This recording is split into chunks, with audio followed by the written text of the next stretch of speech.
Welcome to ज्ञान मार्ग। Lecture 3 of ethics series जो हमने स्टार्ट की है। आज हम थियरीज सब पढ़ेंगे। एथिकल जो थियरीज है,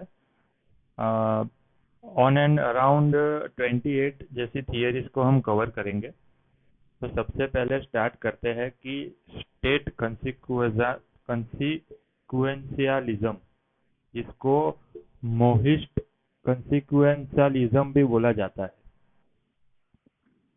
तो इसका मतलब क्या है? जो ये हम देख पा रहे हैं, ये आदमी है पीजे इवान हुई। ये पीजे इवान हुई ने मोहिस्ट और स्टेट कंसिक्वेंशियलिज्म की थियरी दी थी, जिसमें उन्होंने बताया कि अगर कोई एक्शन जो हम ले रहे हैं वो वेलफेयर ऑफ पीपल के लिए एक्शन ले रहे हैं तो वो एथिकल है।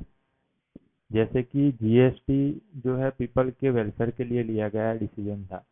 फिर इसके अकॉर्डिंगली डिमोनेटाइजेशन जो भी किया था गवर्नमेंट ने, वो भी एक पीपल के वेलफेयर के लिए ही लिया गया था। तो वो इसके पीजी इवन है कि अकॉर्डिंगली वो एथिकल होगा। फिर दूसरी थियरी है, वो है अयन रैंड की, जिन्होंने द फाउंटेन हेड की बुक लिखी थी। तो अयन रैंड का एग्जाम्पल एथिकल इगोइज्म की जो थियरी है वो बताती है कि हमें we should act in our self interest, यानी कि हमें सेल्फ इंटरेस्ट के लिए ही काम करना चाहिए और वही एथिकल है। So one should act in self interest, so others does not matter. ये होगा एथिकल इगोइज्म। तीसरा है कि एथिकल एल्ट्रुइज्म। एथिकल एल्ट्रुइज्म का मतलब ये है, इससे पहले एक थियरी है जिसको साइकोलॉजिकल इगोइज्म भी बोलते हैं। साइकोलॉजिकल इगोइज्म का मतलब ये है कि ह्यूमन जो है वो naturally act for his self interest, यानी कि कोई ह्यूमन काम कर रहा है तो वो नेचुरली अपने इंटरेस्ट के लिए ही काम कर रहा होगा। तो पहले देखा हमने मोहिस्ट कंसिक्वेंशियलिज्म, फिर ethical egoism, third is psychological egoism. ठीक है। और एक थियरी है जिसको बोलते हैं एथिकल एल्ट्रुइज्म। एल्ट्रुइज्म में एथिकल एल्ट्रुइज्म की जो थियरी है वो बताती है कि one act for benefit of other rather than benefit of himself, यानी कि अपने बेनिफिट के से ज्यादा दूसरे के बेनिफिट के लिए काम कर रहा हो, उसको हम एथिकल एल्ट्रुइज्म बोलेंगे। तो इसका एक एग्जाम्पल जो है वो कैलाश सत्यार्थी है, जिन्होंने जो स्टूडेंट थे उनके लिए अच्छा काम किया था। तो कैलाश सत्यार्थी एक एथिकल एल्ट्रुइज्म का एग्जाम्पल है। फिर एक थियरी है जिसको हम यूटिलिटेरियनिज्म की थियरी भी बोलते हैं, जो बेंथम और मिल ने दी थी। वो बोल रहा है कि यूटिलिटेरियनिज्म का मतलब है कि greatest good of greatest number of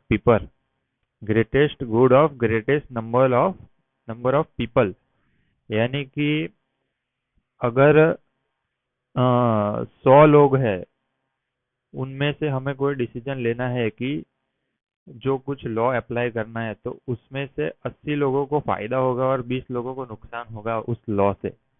तो फिर यूटिलिटेरियनिज्म बोलती है कि आपको वो डिसीजन अप्रूव कर देना चाहिए, वो लॉ अप्रूव कर देना चाहिए, क्योंकि वो 80 पीपल को फायदा कर रहा है रादर देन 20 पीपल।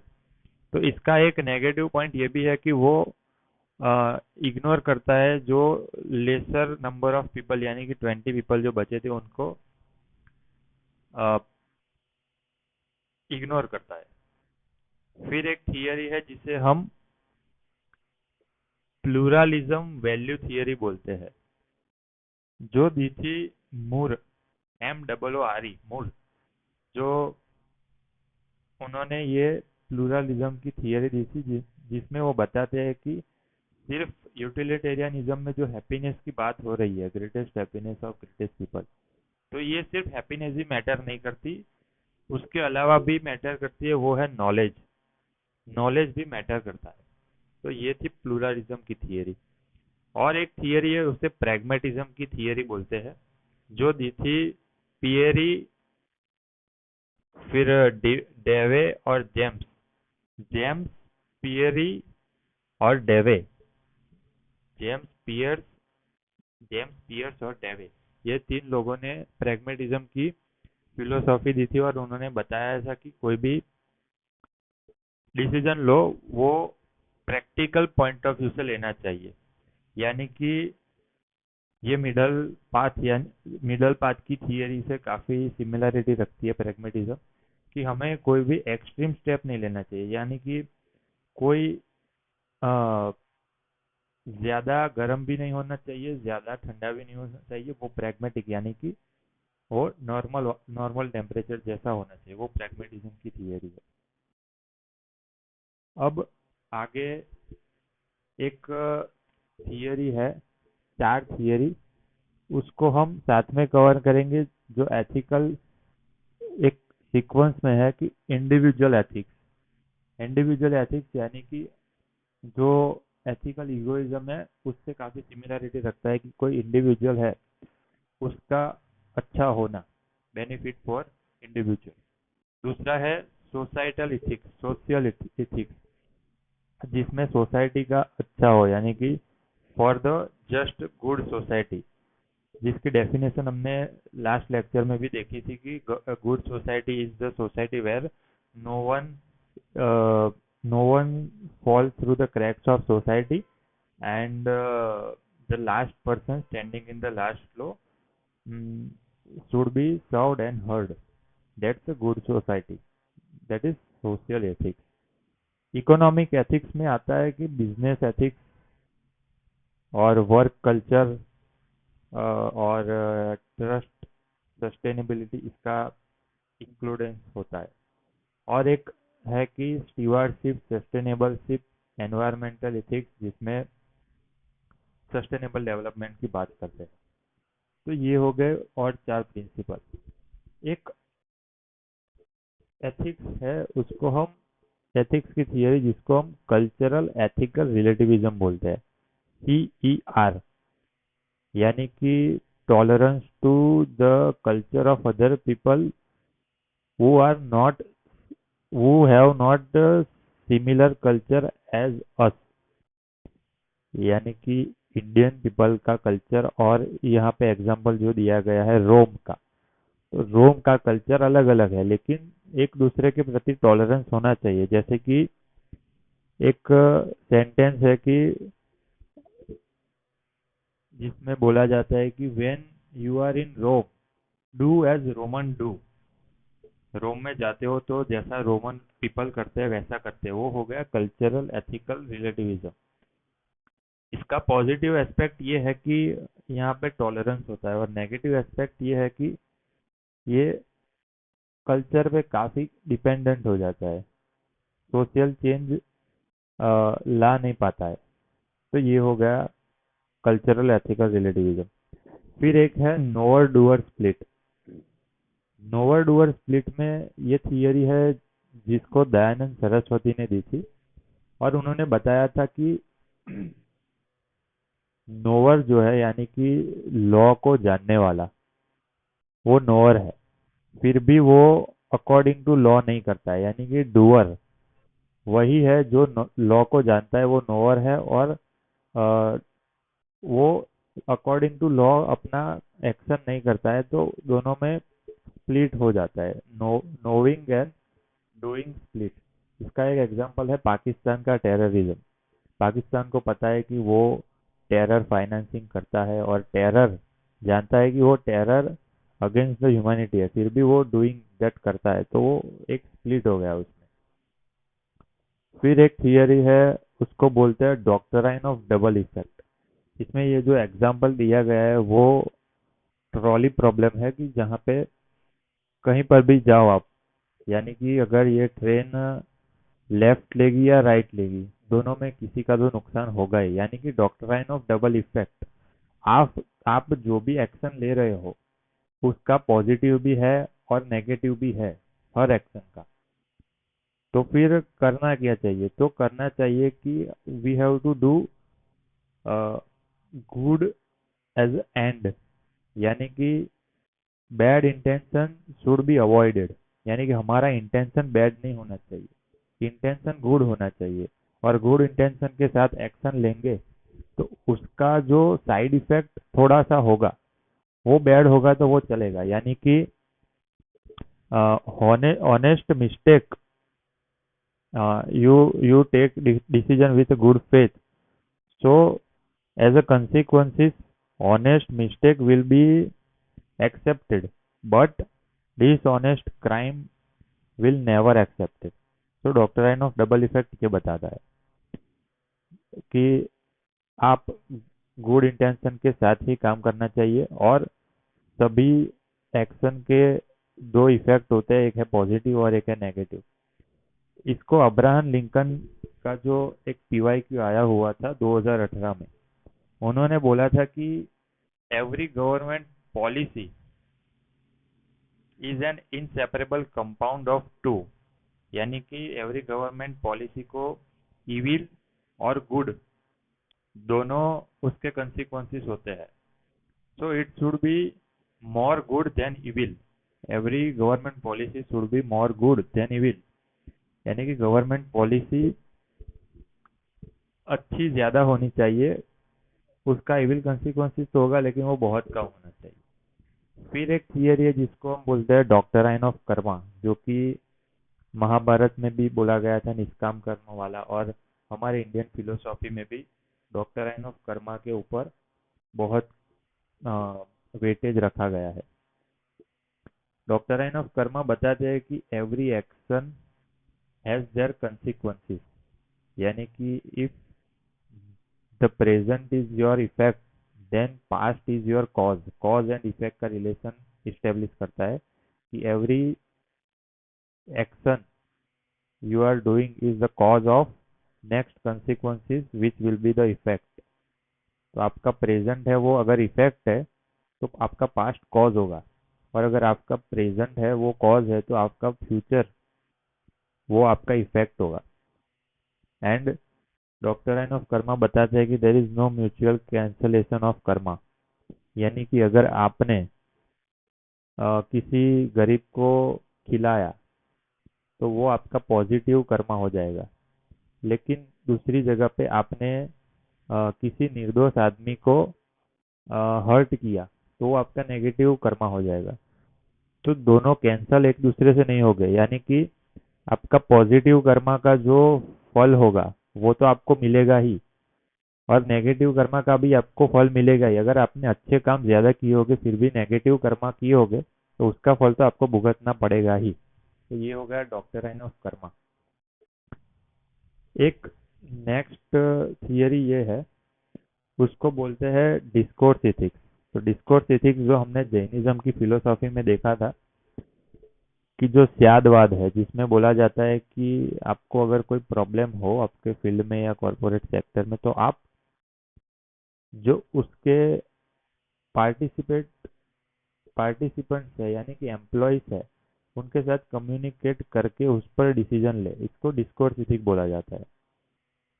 जैसे कि इंटरनेशनल कॉन्फ्रेंस इसका एक एग्जांपल है।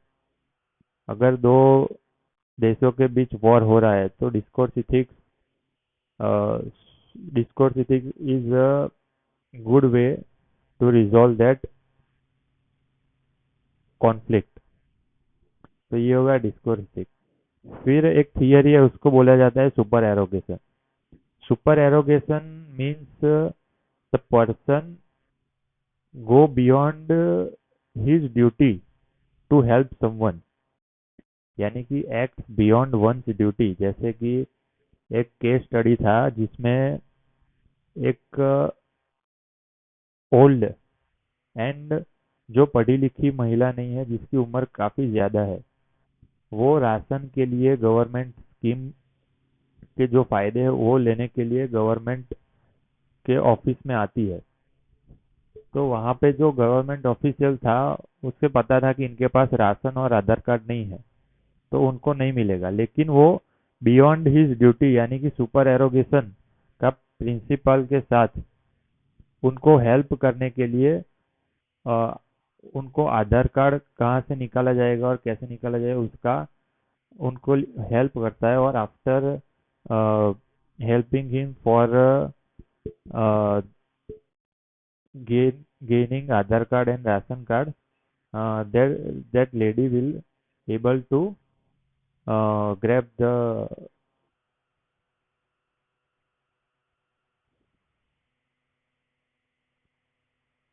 sorry।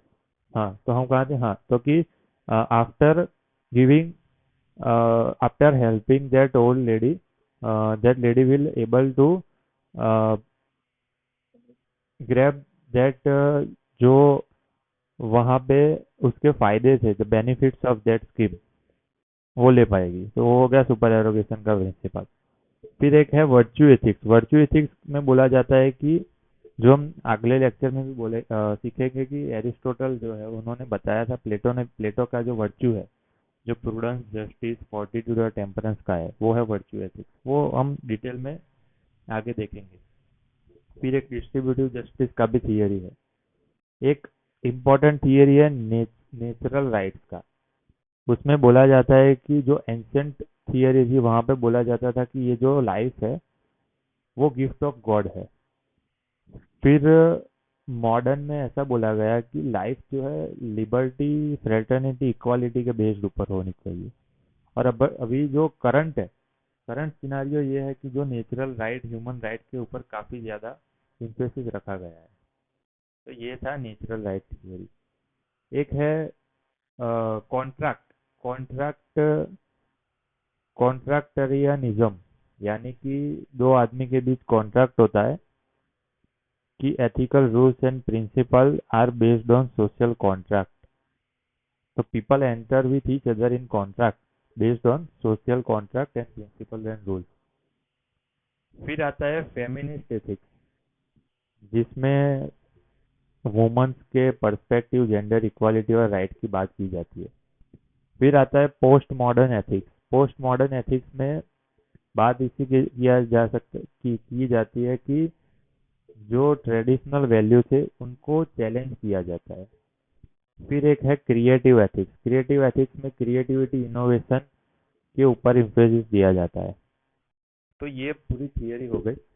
अब अप्लाइड एथिक्स क्या है? अप्लाइड एथिक्स में जो बायोलॉजिकल एथिक्स, एनवायरनमेंट एथिक्स है कि अगर आप कोई फैक्ट्री वगैरह भी खोल रहे हो तो आप बायोलॉजिकल जो एनवायरनमेंट में जो लाइफ है यानी कि प्लांट्स, एनिमल है, उनके बारे में भी सोचो। फिर बायो एथिक्स का एक एग्जांपल अच्छा ये है कि आप जो ट्रायल कर रहे हो वैक्सीनेशन वगैरह का जो एनिमल पे, तो एनिमल के अकॉर्डिंगली भी उनके प्रति भी मॉरलिटी रखो। तो ये हो गया बायोलॉजिकल एथिक्स। बिजनेस एथिक्स में भी हम डिटेल में कवर करेंगे जो कॉर्पोरेट सोशल रिस्पॉन्सिबिलिटी का प्रिंसिपल जो है। पॉलिटिकल एथिक्स में जो गांधी जी ने बताया था कि politics should be with principles. And organisational ethics में भी जो जेंडर इक्वालिटी, जेंडर पे पैरिटी और जो नेपोटिज्म नहीं होना चाहिए, और लॉन्ग टर्म गेन के लिए, और जो workers, employees should be treated as end not as means. तो ये है। तो पॉलिटिक्स के बारे में जो पॉलिटिकल प्रिंसिपल में जो एग्जांपल है कि हिटलर था, वो पॉलिटिक्स विदाउट प्रिंसिपल था, जो मैकियावेली ने भी सपोर्ट किया हुआ है। और पॉलिटिक्स विद प्रिंसिपल में आप डॉक्टर एपीजे अब्दुल कलाम, फिर गांधी जी का एग्जाम्पल ले सकते हैं। अब एक इम्पॉर्टेंट चीज है जो सिलेबस में, यूपीएससी के एथिक्स के सिलेबस में भी है, कि ethics in public and private life. Ethics in public and private life में क्या इम्पोर्टेंट थिंग है, तब हम इसको स्टार्ट कैसे करेंगे? अगर कोई गवर्नमेंट ऑफिशियल के ऊपर क्वेश्चन पूछा गया कि इनकी पब्लिक और प्राइवेट लाइफ में एथिक्स के बारे में एक्सप्लेन कीजिए, तो इसको एक्सप्लेन ऐसे करेंगे कि public life, what is the public life is the collection of, मैंने एक निमोनिक बनाया, स्पेक, SPEC, के, SPEC, स्पेक, यानी कि collection of, S for social, P for political, E for economic and C for cultural. So collection of socio-political, economic and cultural life with work is the public life for any person. तो उसमें grounded होने चाहिए, private life के साथ भी वो मिलाव जुलाव रखता है. तो ये हो गया पब्लिक लाइफ. प्राइवेट लाइफ क्या है? प्राइवेट लाइफ है कि फ्रेंड्स, फैमिली और जो हमारे पेरेंट्स है वगैरह वो फैमिली में आगे हाउस होल्ड फ्रेंड्स के साथ जो है वो प्राइवेट लाइफ है. उसमें भी मॉरालिटी और इनर प्योरिटी होनी चाहिए. जिसमें गांधी जी का एक एग्जाम्पल भी है कि गांधी जी से एक लड़की आती है उनकी माँ के साथ, तो माँ कंप्लेन कर रही है उस लड़की की कि ये शुगर बहुत, यानी कि वो जो गॉल आता है जैगरी, वो बहुत खाती है. तो गांधी जी पहले उनको हफ्ते के बाद आने के लिए बोलते हैं, क्योंकि वो खुद ही इतना ज्यादा जैगरी खाते थे, गुड़ खाते थे. तो उन्होंने वो हफ्ता गुड़ नहीं खाया, फिर उन्होंने उनको बुलाया कि अभी आओ, और तभी उन्होंने एडवाइस दिया. तो एक मॉरल प्रिंसिपल और ethics in life, private life का एक एग्जांपल है. अभी एक क्वेश्चन ये आता है कि आप किसी गवर्नमेंट या फिर किसी पर्सन है, उनको पब्लिक और प्राइवेट लाइफ में एथिक्स कैसे सिखाओगे? तो इसके लिए मैंने एक निमोनिक बनाया है, कैट, CAT, कैट. फिर MLA की जगह MLE, cat MLA on car, CAR. तो ये टोटल स्टेप्स है, 9 स्टेप, कि एथिक्स हमारी लाइफ में किस तरह से हम किसी और की लाइफ में भी इम्प्लीमेंट कर सकते हैं. तो सबसे पहले है कैट का सी. सी से हो गया कोड ऑफ इथिक्स. सबसे पहले कोड ऑफ इथिक्स डिसाइड करो. Code of conduct, code of ethics क्या है? कोड ऑफ इथिक्स आप लिख के कोड डिसाइड करिए कि ये एथिकल कोड है कि जिसको आपको फॉलो करना है. फिर कैट का सी. फिर ए यानी कि awareness among the employees for that code. जो कोड बनाए उसके लिए अवेयरनेस पैदा करो. फिर टी फॉर ट्रेनिंग, ट्रेनिंग दो उनकी. तो कैट हो गया कैट. फिर वो है MLE, M for monitoring. L for lead, leaders to lead from front, यानी कि अगर आप उनके जो बॉस हो तो आपको खुद पहले वो कोड्स को फॉलो करके सबके सामने एक एग्जांपल सेट करो कि मैं डेली यहाँ पे टाइम टू टाइम आता हूँ, लेट नहीं होता हूँ. तो इस तरह लीड करो. तो M for monitoring, L for leadership, E. E for हो गया इन्फोर्समेंट, इन्फोर्समेंट ऑफ कोड जो हमने दिया था. तो पहले ये MLE को ELM की सीक्वेंस में स्टार्ट करेंगे. तो कैट ELM, यानी कि C for code of ethics, A for awareness, T for training, E for enforcement, L for lead from front end M for monitoring. तो कैट MLE हो गया. On the car, car CAR, car में C है create the guidance, guidance channel को create करना, C for create. फिर A for हो गया कि अकाउंटेबिलिटी, और R फॉर हो गया कि रिव्यू करना. तो ये था पूरा क्वेश्चन का आंसर, जो एकदम सिंपल हमने बना दिया है. अभी एक क्वेश्चन आता है कि what are the emerging role of public servant, यानी कि हमने देखा कि पब्लिक सर्वेंट के रोल जो प्राइवेट लाइफ में क्या है. प्राइवेट लाइफ में उनके फ्रेंड्स, फैमिली, हाउस होल्ड के लिए जो रोल है वो है सोशल रोल है. फिर पब्लिक रोल क्या है? पब्लिक रोल में हमने ये देखा था कि जो डिपार्टमेंट यानी कि ड्यूटी है, ड्यूटी अवर्स, यानी कि जो ब्यूरोक्रेटिक एडमिनिस्ट्रेटिव काम जो होता है वो है. और इमर्जिंग रोल अभी अभी क्या है? इमर्जिंग रोल में एक निमोनिक है, वो इमर्जिंग ही है, EMERG, फिर ING. तो emerging role of public servant में ई फॉर क्या है? ई फॉर है कि enable of partition between partnership between NGO and various departments of government. E for enabling the participation between NGO and government. फिर M, M for marginalise के लिए advocate करना, advocate for marginalise. फिर एक है E M, फिर ई, ई की जगह एफ करते हैं कि फैसिलिटेटर का रोल करते हैं फॉर द सर्विसेज, एग्जाम्पल की तरह टैक्स पेयर के लिए फैसिलिटेटर का रोल है, इमर्जिंग रोल है। हो गया ई एम ई। फिर है कि R G I N G, E M E को लेंगे, फिर आई एन जी को ले लेते हैं। आई एन जी में है कि आई फॉर इनोवेटिव रोल। फिर आई एन जी का है integrator for inter service collaboration. तो ये 5 रोल है। E for enabler between NGO and government, M for marginalise के लिए एडवोकेट, फिर ई की जगह एफ यानी कि फैसिलिटेटर, फिर I for innovator, and I N G का मतलब है कि इंटीग्रेटर फॉर इंटर सर्विस, यानी कि जो नेशनल एजुकेशन पॉलिसी, फिर मिशन कर्मयोगी सब में जो डिपार्टमेंट है, I S I P S I F S forest वाले,